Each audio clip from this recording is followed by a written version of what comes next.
ท่านกำลังติดตามรับฟังสถานีวิทยุกระจายเสียงพระพุทธศาสนาแห่งชาติและสังคมคลื่นเพื่อการศึกษาพระพุทธศาสนาและวัฒนธรรมระบบ FM 104.5 เมกะเฮิรตซ์รายการต่อไปเป็นรายการพระไตรปิฎกลอยฟ้าดำเนินรายการโดยพระครูปริยัติยานุศาสตร์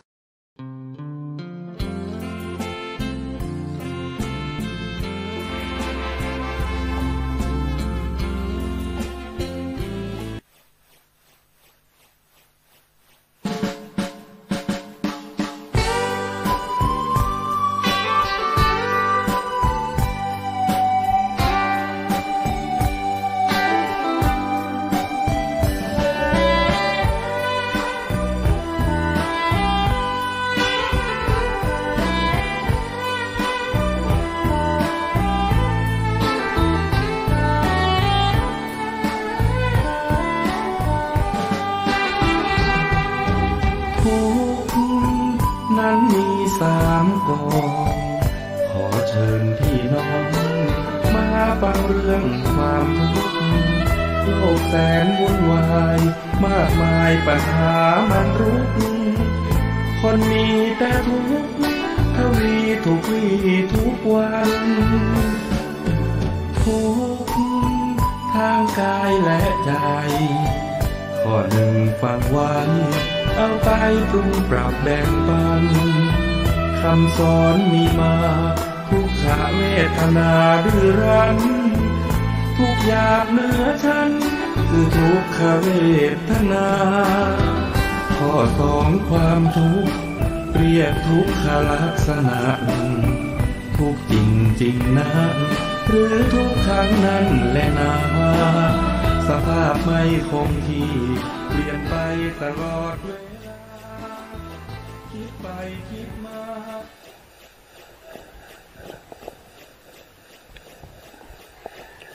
อะระหังสัมมาสัมพุทโธ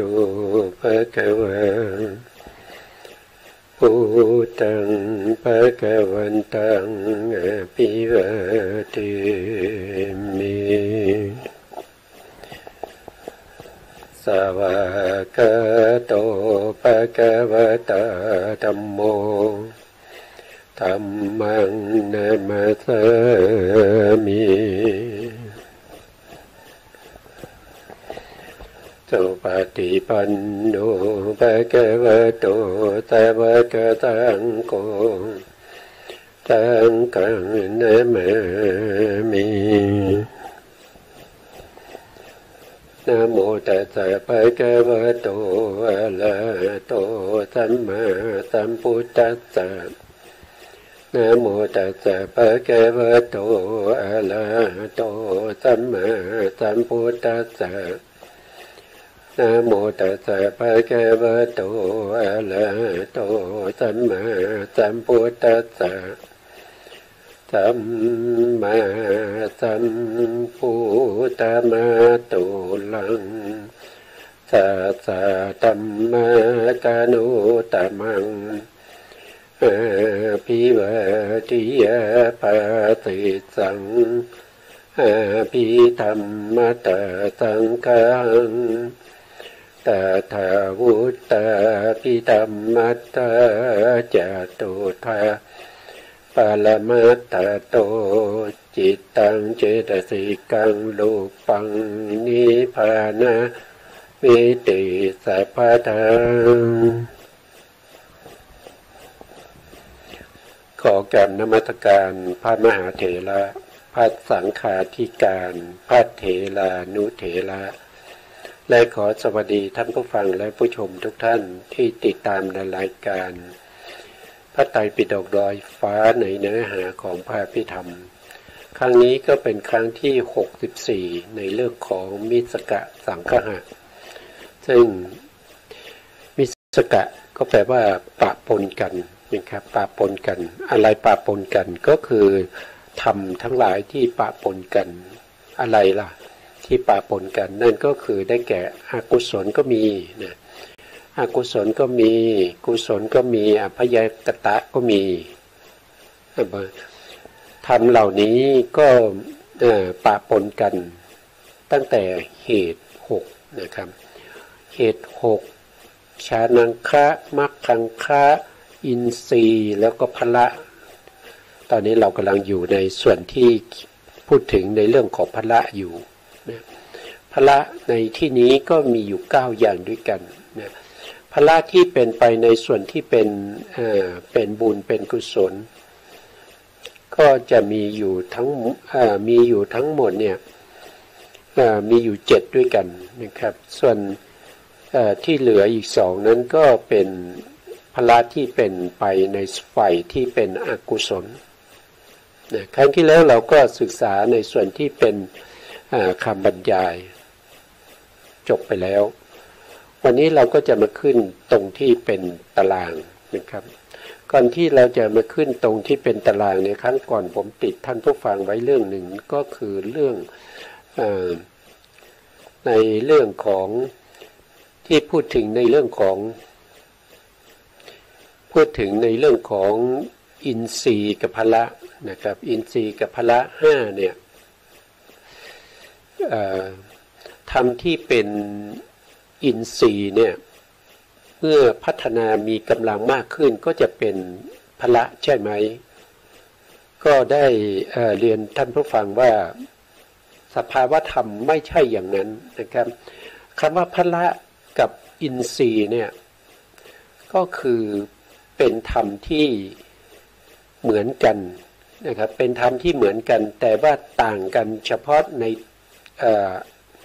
อักษรเท่านั้นต่างกันเฉพาะตัวอักขระนะครับหรืออักษรนะครับอย่างเช่นศรัทธาพละกับสัตทินรีอย่างเนี้ยนะครับก็ต่างกันเฉพาะชื่อเท่านั้นเองแต่สภาวะของความเป็นอินทรีย์ที่เป็นสัตทินรีหรือว่าเป็นศรัทธาพละก็เหมือนกันนะครับแล้วก็ได้พูดถึงพระสูตรที่พระพุทธองค์ได้แสดงไว้ผมก็จำพระสูตรไม่ได้ครั้งที่แล้วนะครับวันนี้ผมก็นำมาให้พวกเราได้ศึกษาเพิ่มเติมนะครับในเรื่องของอินทรีย์5กับพละ5นะครับอยู่ในสูตรไหนนะครับก็อยู่ในพระสุตตันตปิฎกสังยุตตรนิกายมหาวรรคเนี่ยอยู่ในมหาวรรคถ้าว่าโดยเล่ม9ชุดที่เป็น91เล่มนะครับก็อยู่ในเล่มที่5และภาคที่2ในหน้าที่70นะครับเป็นสูตรที่3นะในวรรคนี้เป็นสูตรที่3เรียกว่าชื่อสูตรว่าสาเกตนะสาเกตสูตรสาเกตสูตรว่าด้วยอินทรีย์5แล้วก็พละ5หรือถ้าจะว่าด้วยข้อธรรมก็จะเป็นข้อธรรมที่975นะครับอันนี้ก็นำมาให้ผู้ที่จะศึกษาเพิ่มเติมนะครับก็ไปศึกษาได้ในพระสูตรนี้นะอยู่ในพระสูตรที่เป็นพระสุตตันตปิฎกสังยุตตรนิกายมหาวรรคเล่ม5ภาค2หน้า70ชื่อสูตรว่าสาเกตสูตรนะครับสาเกตสูตรว่าด้วยเรื่องของอินทรีย์5แล้วก็พละ5นะครับแล้วก็เข้าเนื้อหาของเราต่อนะครับธรรมข้อที่5ในมิสกะสังคหะชื่อว่าพละในที่นี้มีอยู่9นะครับมีอยู่9อย่างด้วยกันนะมีอยู่9อย่างด้วยกันแต่พละ9ได้แก่อะไรบ้างนะครับก็คือ1ก็คือศรัทธาพละเนี่ยศรัทธาพละก็คือธรรมชาติที่ไม่หวั่นไหวในความเชื่อต่อสิ่งที่ควรเชื่อนะครับไม่หวั่นไหวในอกุศลธรรมที่เป็นปฏิปักษ์และทำลายอกุศลธรรมนั้นให้เสื่อมสิ้นไปนะครับศรัทธานี้ทำลายเสียซึ่งความไม่มีศรัทธานะความเป็นศรัทธานี้ก็ต้องเชื่อในสิ่งที่ควรเชื่อไม่ใช่อะไรก็เชื่อนะครับเคยยกตัวอย่างบ่อยๆนั่นก็คือหมอดูนะครับหมอดูเนี่ยถ้าเขาทักเราหรือว่าบางทีได้เขาบอกเลข นะครับบอกเลขให้เราไปซื้อลอตเตอรี่เนี่ยนะเกิดถูกขึ้นมาฟุกขึ้นมาแล้วก็ถูกขึ้นมาเนี่ยเขาก็บอกว่าเขามีศรัทธากับอาจารย์คนนี้นะซึ่งเป็นหมอดูนะครับเป็นหมอดูคำว่าศรัทธาตรงนั้นเป็นศรัทธาที่ไม่ควรเชื่อนะครับไม่ควรเชื่อไม่ใช่ศรัทธาที่เป็นในที่นี้นะศรัทธาในที่นี้ต้องเชื่อในสิ่งที่ควรเชื่อเชื่อในเรื่องอะไรบ้างล่ะศรัทธาที่ว่าควรเชื่ออย่างน้อยๆเราต้องเชื่อในเรื่องของกรรมนะครับกรรมสกตาสัมมาทิฏฐินะครับนั่นก็คือเชื่อว่ากรรมมีจริงกรรมมีจริงแล้วก็ให้ผลได้จริงทำกรรมอันใดไว้ย่อมได้รับผลของกรรมนั้นแน่นอนนะจะช้าก็ตามจะเร็วก็ตามถ้าเรายังต้องเวียนว่ายตายเกิดอยู่ในวัฏสงสารเรายังจะต้องเป็นปุถุชนที่เวียนว่ายตายเกิด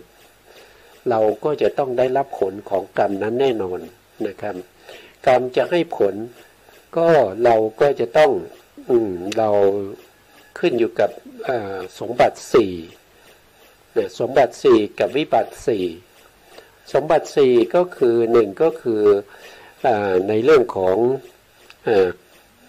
คตินะเรื่องของคติก็คือที่เกิดนะเรื่องของคติคือที่เกิดอย่างเช่นถ้าไปเกิดในอบายเนี่ยกุศลกรรมบางอย่างเนี่ยก็ถูกห้ามไว้ไม่ให้ผลนะไม่ให้ผลกรรมที่จะให้ผลได้นั่นจะเป็นอกุศลกรรมเป็นส่วนมากจะมีกุศลกรรมให้ผลได้ก็เป็นส่วนน้อยนะให้ผลได้ก็เป็นส่วนน้อยถ้าไปเกิดในอบายแต่ถ้ามาเกิดเป็นมนุษย์เนี่ยกุศลกรรมและอกุศลกรรมก็จะให้ผลเราได้เสมอกันนะได้เสมอกันพอๆกันถ้าไปเกิดเป็นเทวดาก็จะได้รับผลของกุศลกรรมมากนะครับอกุศลกรรมก็ถูกห้ามไว้เป็นส่วนมากแต่ถ้าไปเกิดเป็นพรหมก็มีแต่ความสุขที่เกิดจากกรรมที่เป็นภาวนานะครับเป็นฌานเป็นฌานอย่างนี้นะครับก็จะมีความสุขอยู่อย่างนั้นนะครับโดยส่วนมาก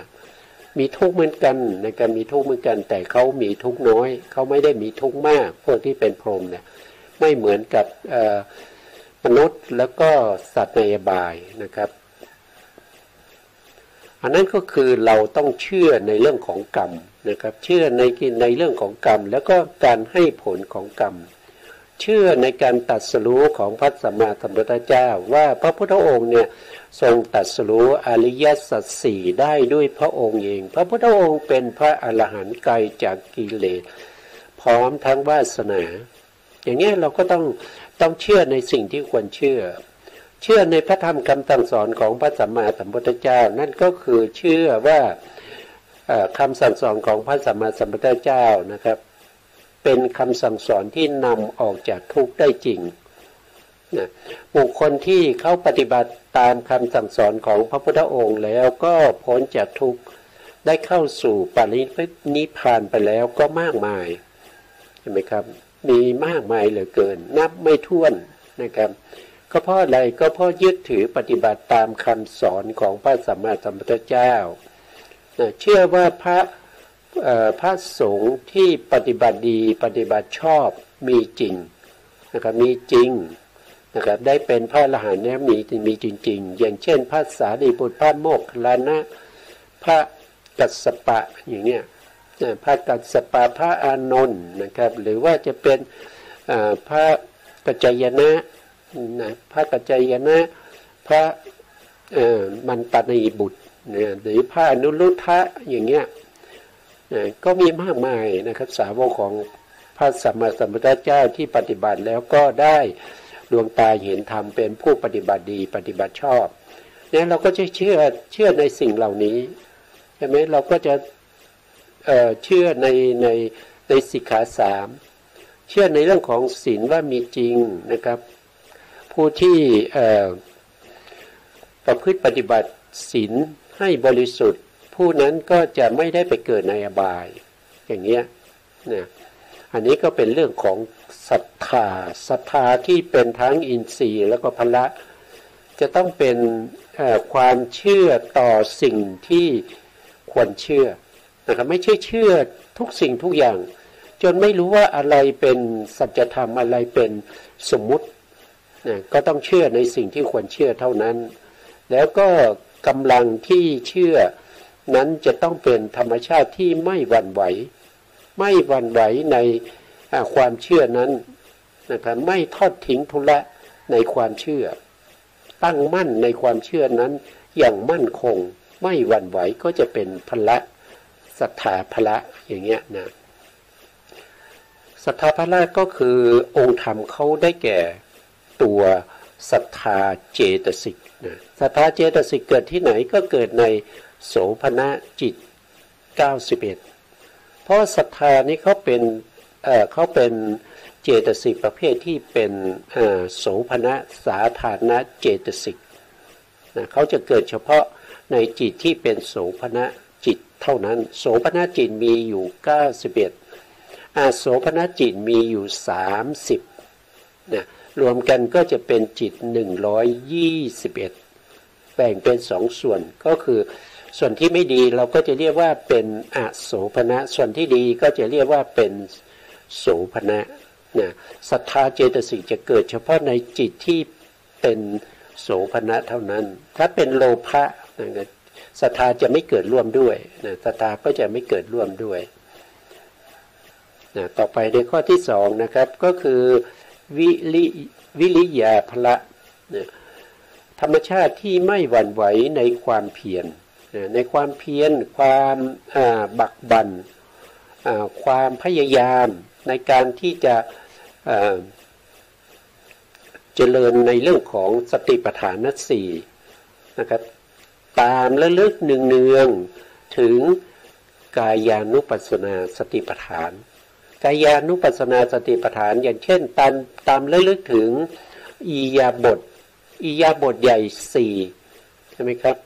อิริยาบถปภะนะครับก็ตามระลึกถึงอาการของการเดินยืนนั่งนอนอย่างเงี้ยมีความเพียรในการที่จะระลึกอยู่ใน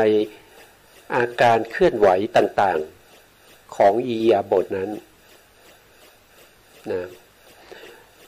แล้วก็ตามระลึกถึงลมหายใจอย่างนี้ก็ได้นะครับลมหายใจก็เป็นส่วนหนึ่งในสติปัฏฐานทั้ง4ทำไมเอาลมหายใจมาเป็นกายก็เพราะว่าลมหายใจที่เกิดขึ้นได้เนี่ยก็เพราะว่ากายสังขารนะครับกายสังขารเป็นตัวเป็นเหตุเป็นปัจจัยให้เกิดการหายใจการหายใจเข้าและก็หายใจออกนี่เกิดจากกายสังขารนะ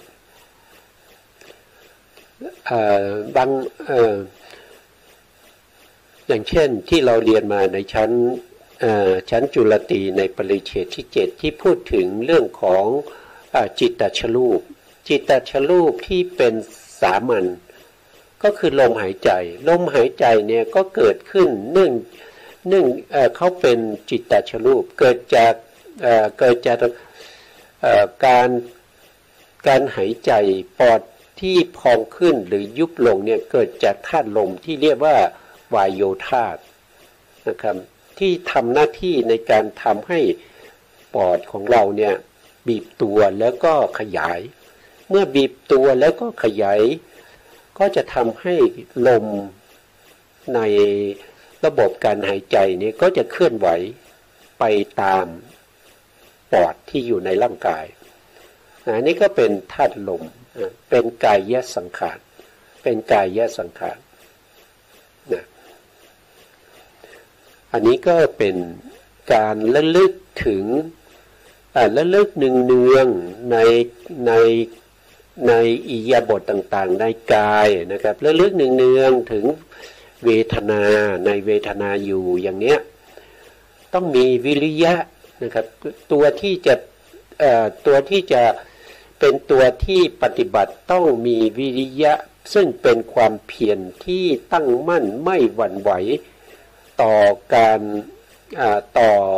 ความฟุ้งซ่านต่อความ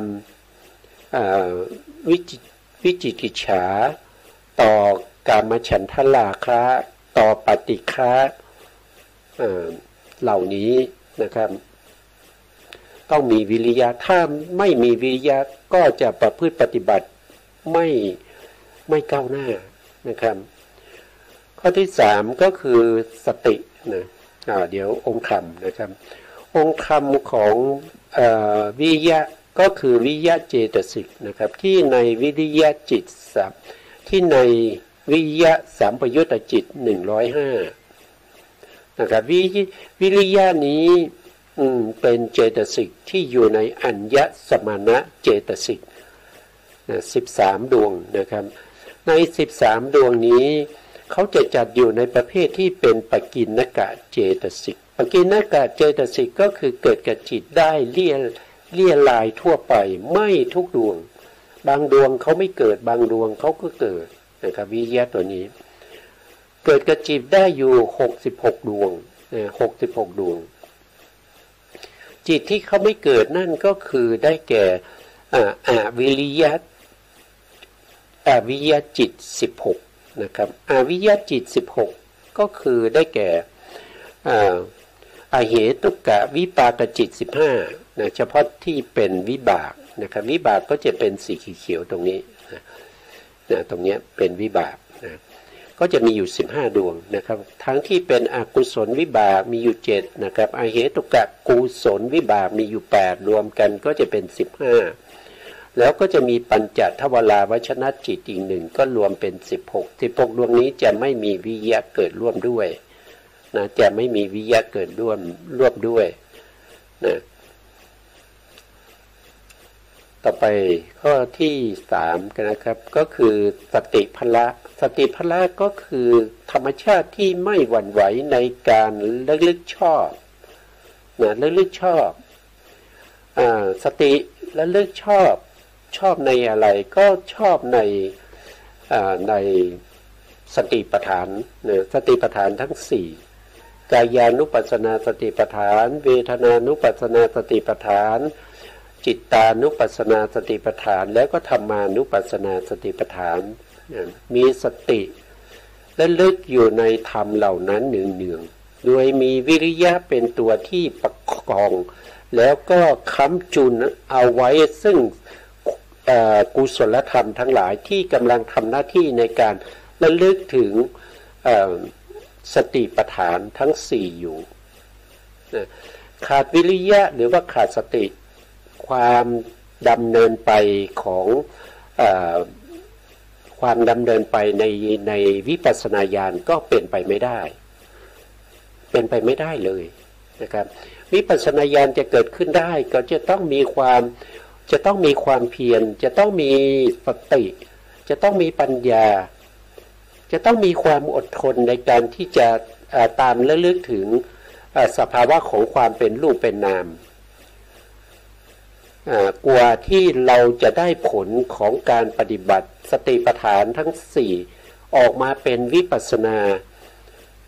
ที่เรียกว่าเป็นนามรูปปริเฉทญาณเนี่ยนามรูปปริเฉทญาณเป็นผลของการปฏิบัติสติปัฏฐานทั้ง4เพราะนั้นสติปัฏฐานทั้ง4เป็นเบื้องต้นของการที่จะได้มาซึ่งญาณในวิปัสสนาไม่ว่าจะเป็นวิปัสสนาญาณ10หรือว่าโดยอนุโลมเข้าไปก็จะเป็นโสรัสญาณ16นะญาณ16นี้ก็จะพูดถึงตั้งแต่เริ่มปฏิบัติแล้วก็ได้นามรูปปริเฉทญาณได้ญาณที่1ไปจนถึงญาณที่16นั่นก็คือปัจเจเวคขณญาณต้องทำอยู่อย่างนี้4รอบต้องทำอยู่อย่างนี้4รอบที่เป็นไปในที่เป็นไปในอริยสัจ4นะก็จะเป็นไปอย่างนี้นะถ้าไม่เป็นไปอย่างนี้เนี่ยก็ไม่สามารถที่จะได้ดวงตาเห็นธรรมนะครับสติพละคือการระลึกนะธรรมชาติที่ไม่หวั่นไหวในการระลึกชอบอยู่ในสติปัฏฐานนั้น4นะ แล้วก็ไม่หวั่นไหวในอกุศลธรรมที่เป็นปฏิปักษ์กับสติในการตามลึกๆถึง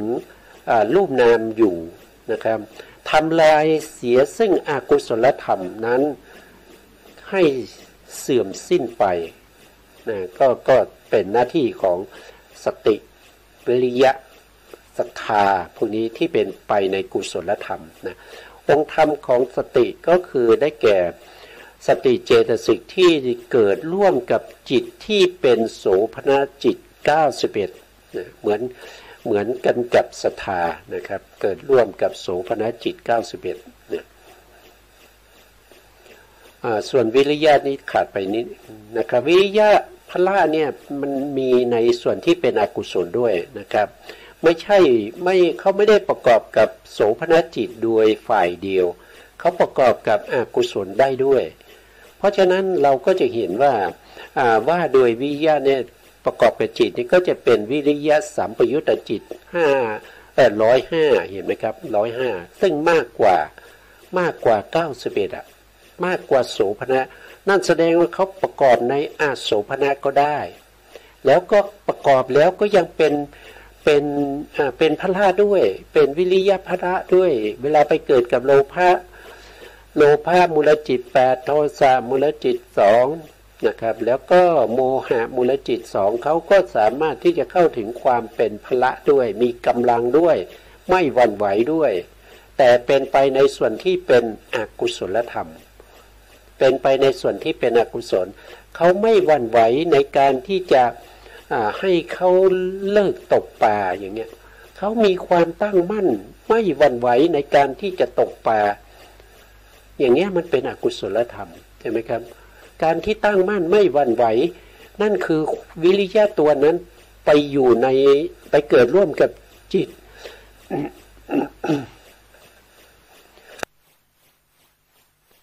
ไปเกิดร่วมกับจิตที่เป็นโทสะใช่ไหมครับพยายามที่จะยิงนกตกปลาให้ได้มากๆนะครับหรือว่าไป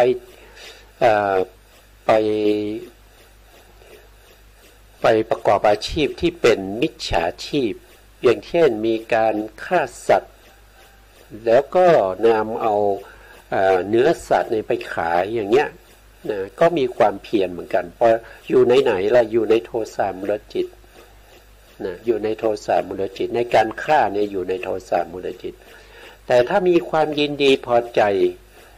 ในสิ่งที่ได้เห็นใช่ไหมสิ่งที่เราเห็นอย่างเช่นผู้ชายเห็นผู้หญิงเนี่ยก็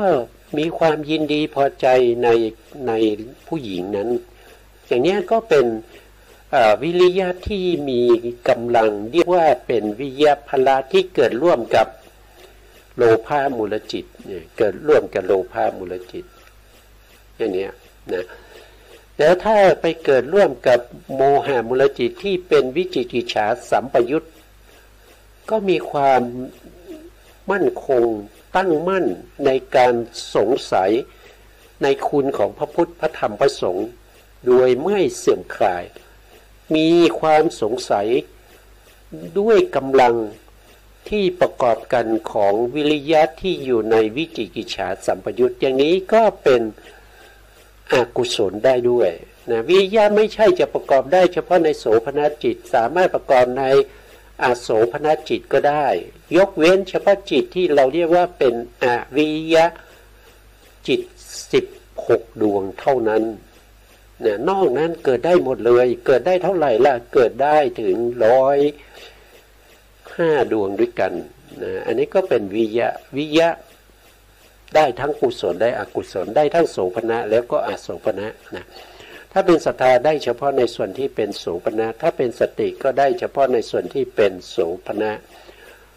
ต่อไปนะครับข้อที่4สมาธิพละสมาธิพละธรรมชาติที่ไม่หวั่นไหวในการตั้งมั่นในอารมณ์เดียวนะครับตั้งมั่นอยู่ในอารมณ์เดียวนะครับไม่หวั่นไหวในอกุศลธรรมที่เป็นปฏิปักษ์กับตนแล้วก็ทำลายอกุศลธรรมนั้นให้สิ้นไป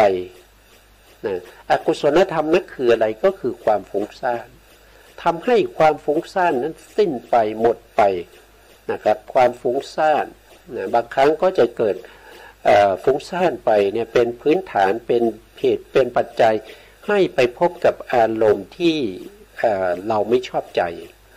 นั่นก็คือตามมาด้วยกุกุจะก็คือความรำคาญใจในกุศลที่เรายังไม่ได้ทำหรือว่ารำคาญใจ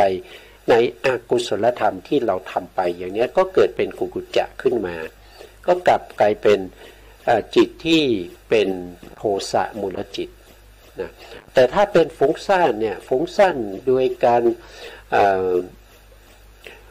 ฟุ้งออกไปนะครับแป๊บหนึ่งก็ไม่รู้ว่าไปถึงอารมณ์อะไรนะครับฟุ้งไปเรื่องนั้นบ้างเรื่องนี้บ้างอย่างนี้เป็นโมหะมูลจิตนะครับโมหะมูลจิตที่ฟุ้งซ่านก็เป็นเหตุเป็นปัจจัยให้เกิดกุกุจจะได้นะถ้าว่าโดยองค์ธรรมของสมาธิพละก็คือได้แก่เอกคตาเจตสิกเอกคตาเจตสิกดวงนี้เกิดกับจิตได้ทั้งหมดเพราะเอกคตาเจตสิกเข้าเป็นสัพพจิตตสาธารณเจตสิกนะก็คือดวงนี้นะ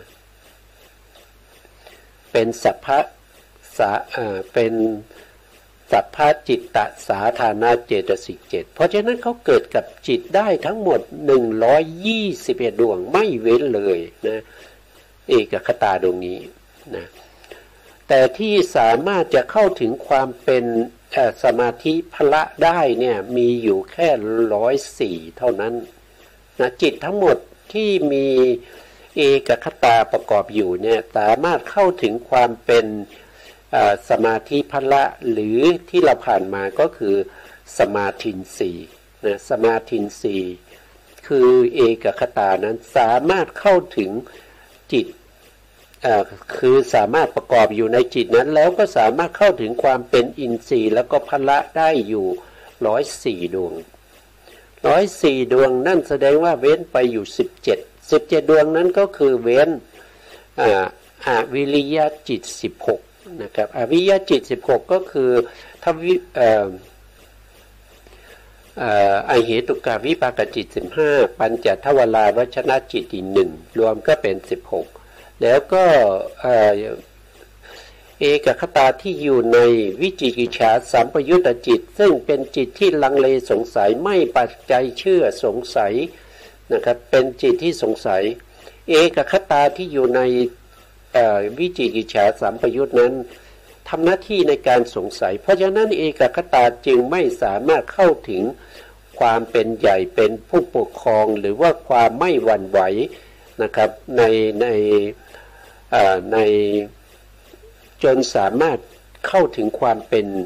อินทรีย์แล้วก็เป็นพละไม่ได้เพราะ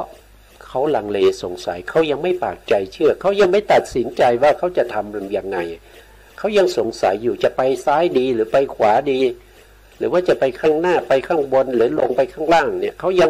ยังตัดสินไม่ได้เขาก็อยู่ที่เดิมเขาไม่มีโอกาสที่จะเข้าถึงความเป็นอินทรีย์หรือว่าจะเป็นพละได้นะเพราะฉะนั้นเอกคตาที่อยู่ในจิต17ดวงนี้ไม่สามารถเข้าถึงความเป็นอินทรีย์หรือพละนะแต่ที่อยู่ในจิตอื่นๆยกเว้นวิริยะจิต16แล้วก็วิจิกิจฉาสัมปยุตตจิต1วิริเอกคตาที่อยู่ในจิตเหล่านั้นสามารถเข้าถึง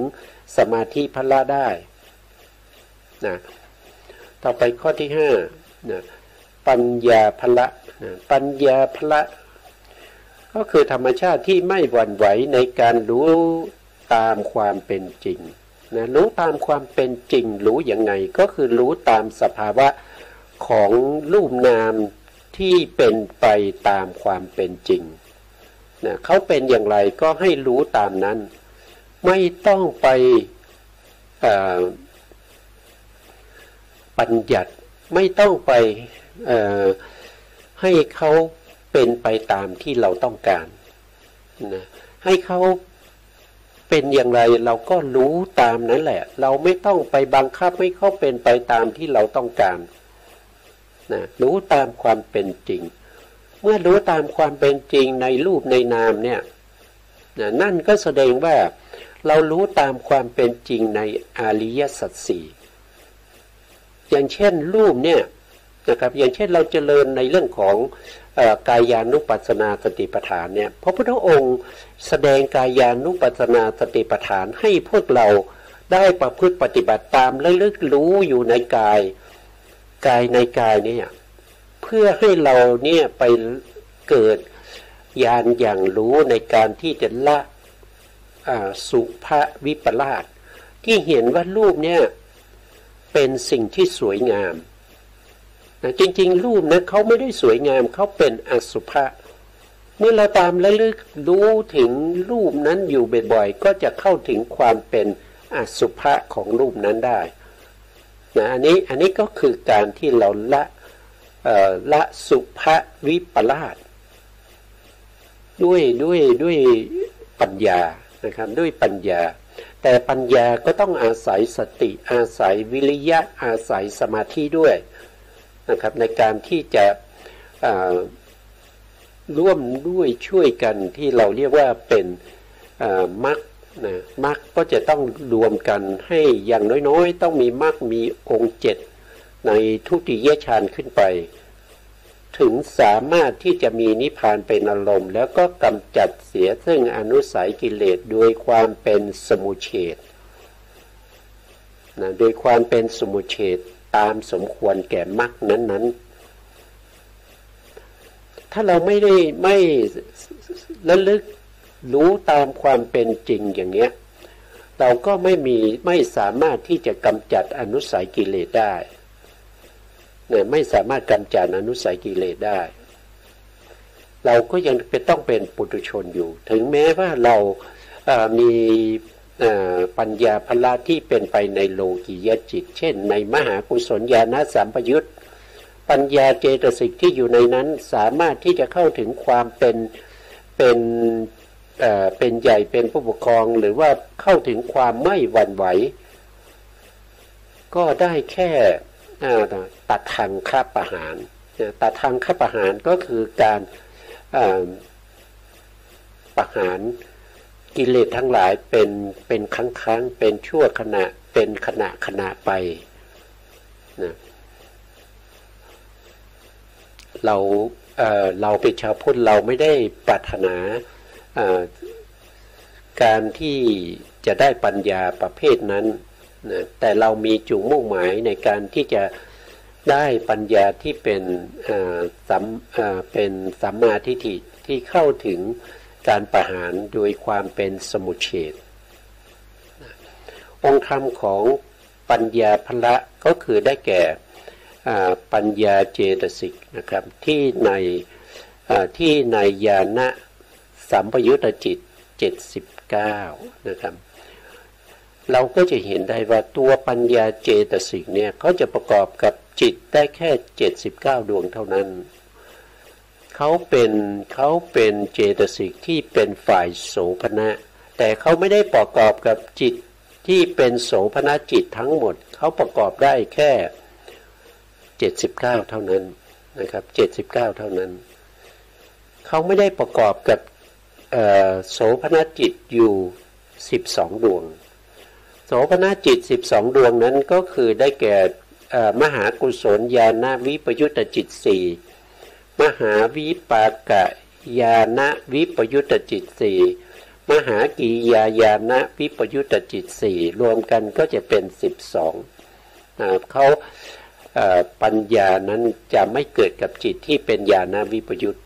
เพราะฉะนั้นก็จะมีอยู่แค่79เท่านั้นนะต่อไปในข้อที่6นะหิริภละหิริภละก็คือธรรมชาติที่ไม่หวั่นไหวในความไม่ละอายต่อทุจริตนะเขาไม่หวั่นไหวเขาจะทำเฉพาะในส่วนที่เป็นสุจริตเท่านั้นนะเขาจะทำในส่วนที่เป็นสุจริตเขามีความละอายต่อทุจริตนะทุจริตเนี่ยเป็นสิ่งที่ไม่ดี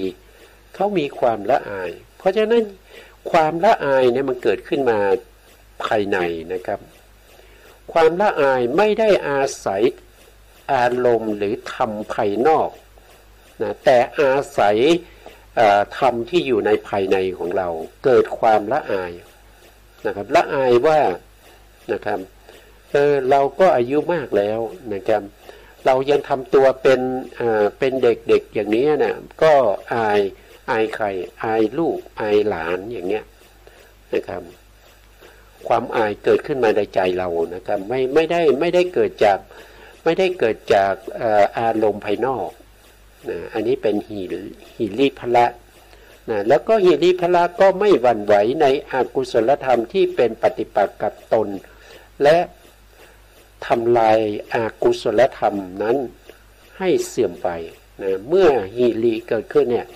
อากุศลธรรมก็ต้องเสื่อมไปเป็นธรรมดานะหิริพละนะหิริพละองค์ธรรมก็ได้แก่หิริเจตสิกหิริเจตสิกก็เป็นเจตสิกที่เป็นโสภณสาธารณเจตสิก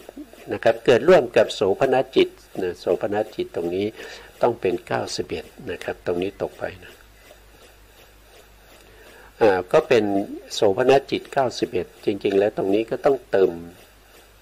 เจตสิกนะครับศรัทธาเจตสิกต้องเติมอย่างเงี้ยนะครับก็ต้องเติมลงไปนี่ก็วิริยะก็เป็นวิริยะเจตสิกนะวิริยะเจตสิกนะแล้วก็สติก็เป็นสติเจตสิกนะพวกนี้เป็นสภาวธรรมนะเป็นสภาวธรรมที่เป็นตัวประกอบกับจิตนะเป็นตัวประกอบกับจิตเอกคตาก็เป็นเจตสิกนะตรงนี้พิมพ์ไม่พอนะครับก็ย่อๆนะครับ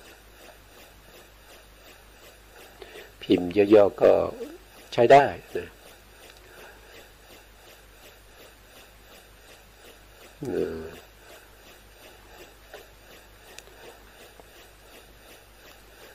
แล้วก็ปัญญาก็เป็นปัญญาเจตสิกนะครับปัญญาเจตสิก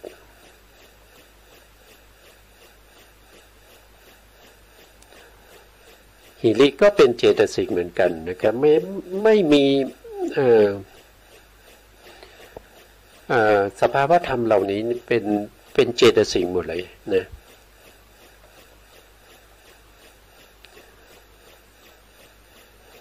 อหิริกะก็เป็นเจตสิก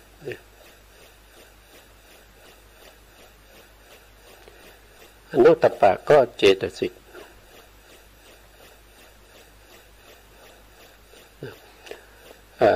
ก็จะมีอหิริกะนี้ก็จะเกิดร่วมกับอกุศลจิตนะแล้วก็อนุตตปะก็เช่นเดียวกันเกิดร่วมกับอกุศลจิตเราก็จะเห็นได้ว่านะครับว่าพละที่เป็นกุศลก็จะมีอยู่7นะพละที่เป็นอกุศลก็จะมีอยู่2รวมกันก็จะเป็น9นะครับเราก็ต่อนะหิริพละนะครับก็คือหิริเจตสิกหิริเจตสิกอยู่ตรงไหนนะครับเราก็มาดูในแผนภูมินะหิริเจตสิกก็คืออยู่ตรงนี้นะตรงนี้เรียกว่าเป็นหิริเจตสิกตรงนี้คือที่ไหนก็คือในโสภณสาธารณเจตสิกนะดวงหนึ่งใน19ดวงนะครับเป็นดวงที่3นะดวงที่3ส่วนอนุตตปะก็คือดวงที่4นะครับก็อยู่ในโสภณสาธารณเจตสิกนะดวงที่4แต่ถ้าเป็นอหิริกะอยู่ไหนอหิริกะอยู่ข้างบนนะข้างบนตรงนี้คืออยู่ในโมจตุกะเจตสิก4เป็นบริวารของโมหะอันนี้โมหะอันนี้อหิริกะอหิริกะนี้มีความ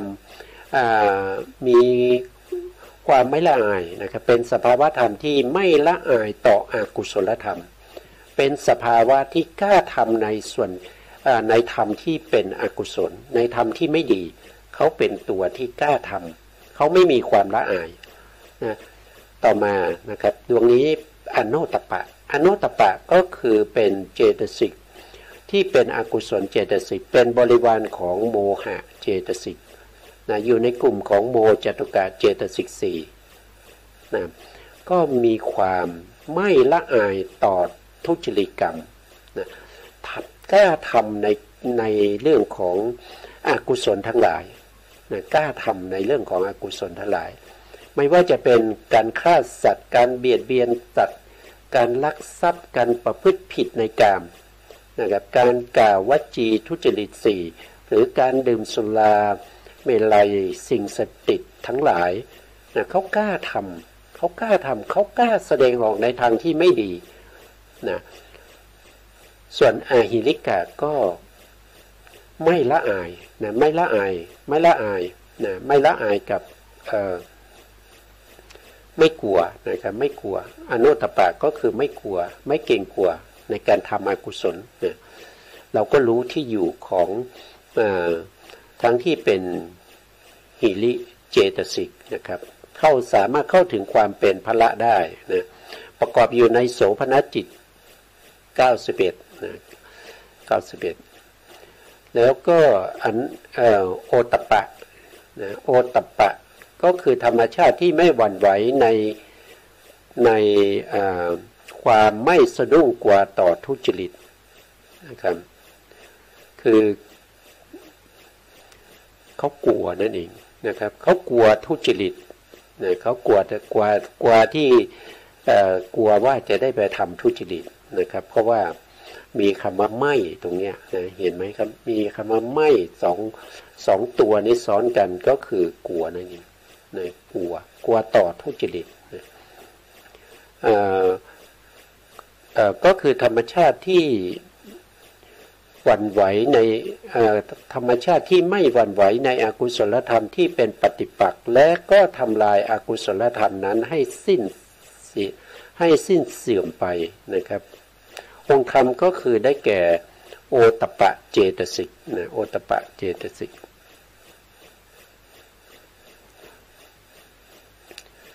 ต่อมา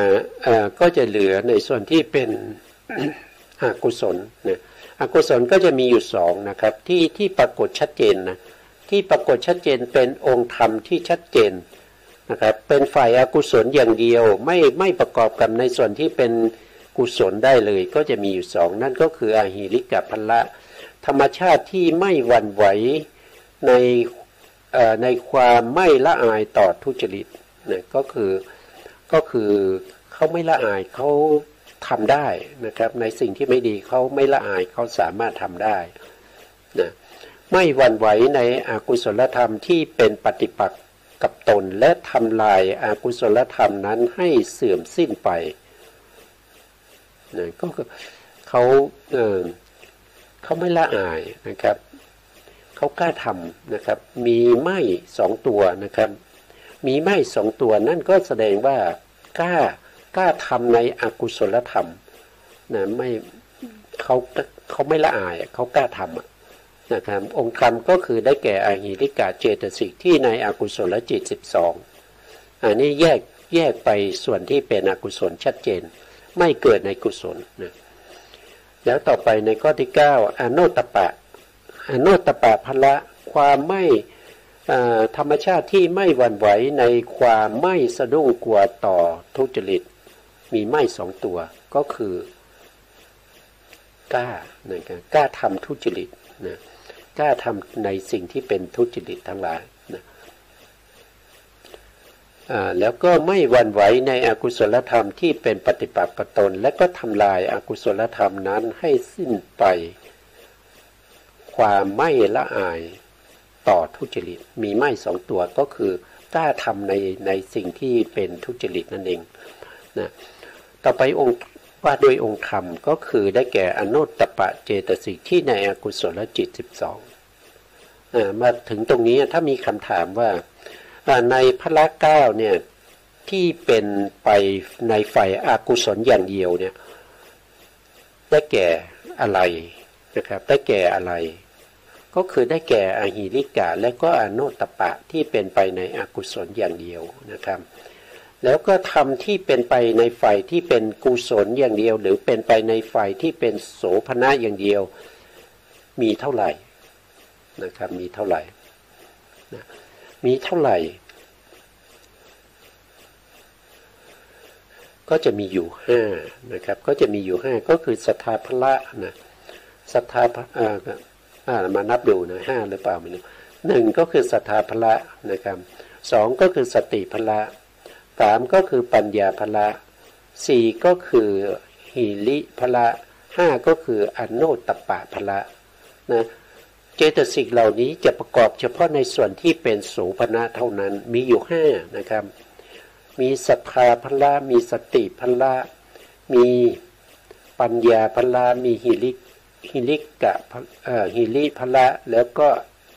โอตปะพละพวกนี้เป็นกุศลอย่างเดียวแล้วก็สภาวธรรมที่เป็นได้ทั้งกุศลและก็อกุศลนะเป็นได้ทั้งกุศลแล้วก็อกุศลนั่นก็คือได้แก่วิริยะนะวิริยะพละนะแล้วก็สมาธิพละนะวิริยะพละกับสมาธิพละนี้เป็นได้ทั้งที่เป็นกุศลแล้วก็เป็นอกุศลนะถ้าเป็นอกุศลอย่างเดียวก็จะมีอยู่สองนะที่เป็นได้ทั้งกุศลและอกุศลก็มีสองที่เป็นได้เฉพาะในส่วนที่เป็นกุศลก็จะมีอยู่ห้านะอันนี้ก็สรุปก็สรุปทีนี้เราก็มาดูรายละเอียดนะครับมาดูวจนะถะนะครับก็คือคำจำกัดความของคำว่าพละนะพละหมายความว่าไม่หวั่นไหวดังมีบาลีแสดงไว้ว่านะครับอากรรมปณะเถนะพลังนะตรงนี้นะชื่อว่าพละด้วยอ่านว่าไม่หวั่นไหวหรือพระลียันติอุปันเนปฏิปาคะธรรมเมสหันติมันทันตีติพระลานิอันนี้เป็นวจนะถะหรือเป็นความหมายของบาลีนั่นแหละนะครับความหมายก็คือคำว่าพละเนี่ยมีความหมายว่าอย่างไรก็คือท่านก็ได้แสดงเป็นบาลีซึ่งเป็นความหมายของคำว่าพละเราเรียกว่าเป็นวจนะถะนะครับถ้าแปลออกมาก็จะได้ทำเหล่าใดย่อมมีกำลังกดซึ่งปฏิบัติธรรมปฏิปักษ์ธรรมนะครับที่เกิดขึ้นแล้วและมีความอดทนต่อสู้ทำลายซึ่งปฏิบัติธรรมเหล่านั้นฉะนั้นธรรมนั้นชื่อว่าพละอันนี้ความหมายนะความหมายหรือวจนะถะนะวจนะถะของคำว่าพละต่อไปนะครับมาดูคำอธิบายคำว่าพละนะธรรมชาติที่เป็นอันนี้ท่านเป็นอธิบายเป็นโวหารนะธรรมดาผู้ที่เป็นนายพลทั้งหลายย่อมไม่หวั่นไหวในหน้าที่ของตนฉันใดนะครับองค์ธรรม9มีศรัทธาเป็นต้นก็ไม่หวั่นไหวในหน้าที่ของตนคือความเลื่อมใสพยายามเป็นต้นฉะนั้น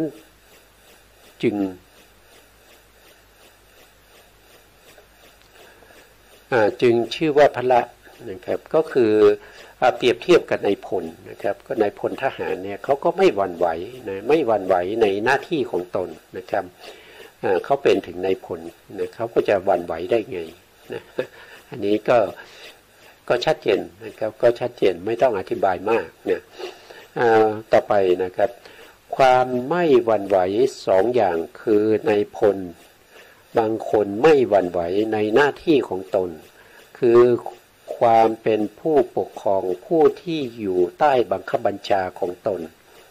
อันนี้คือส่วนหนึ่งนะครับคำว่านายพลไม่หวั่นไหวก็คือท่านจะเป็นผู้ที่ปกครองดูแลนะครับดูแลทหารทั้งหลายที่อยู่ใต้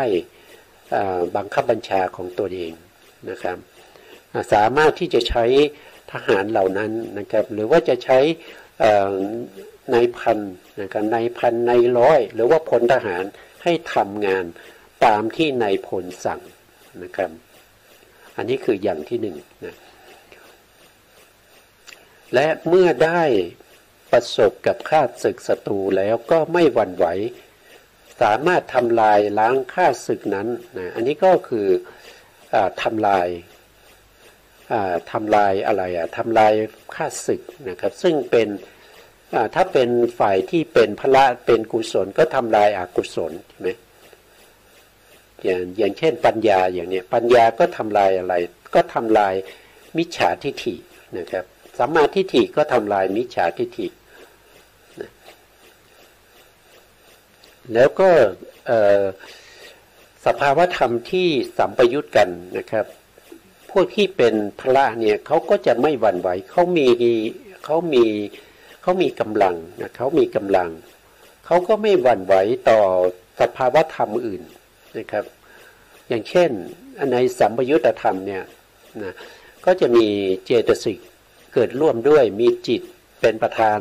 เกิดร่วมกับเจตสิกอื่นๆใช่ไหมเมื่อเจตสิกที่เกิดขึ้นแล้วมีกำลังเข้าถึงความเป็นพละเนี่ยนะก็จะสามารถน้อมนำเจตสิกอื่นๆแล้วก็จิตนะครับที่เกิดร่วมกับตัวเองแล้วก็ไม่เข้าถึงความเป็นพละเนี่ยให้น้อมเอียงไปในธรรมที่เป็นพละนั้นนะก็จะเป็นลักษณะอย่างนี้นะก็จะสามารถทำลายเสียซึ่งอกุศลธรรมที่เป็นปฏิปักษ์ตนนะครับนั้นเสื่อมสิ้นให้หมดไปนะครับเช่นศรัทธาพละเนี่ยมีความเลื่อมใสมั่นคงไม่หวั่นไหวและทำลายเสียซึ่งอกุศลธรรมที่เป็นเหตุไม่ให้เลื่อมใสนะครับอสัทธานะทำลายอสัทธาอสัทธินะเขาเรียกว่าอสัทธินั้นให้หมดไปหรือให้หายไปดังนี้เป็นต้นนะครับอันนี้ก็คือ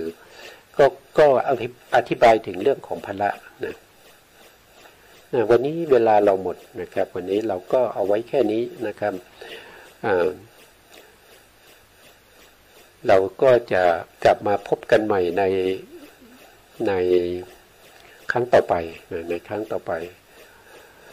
ซึ่งการศึกษาพระอภิธรรมก็เป็นเรื่องที่ดีทำให้เราเข้าใจในเรื่องของ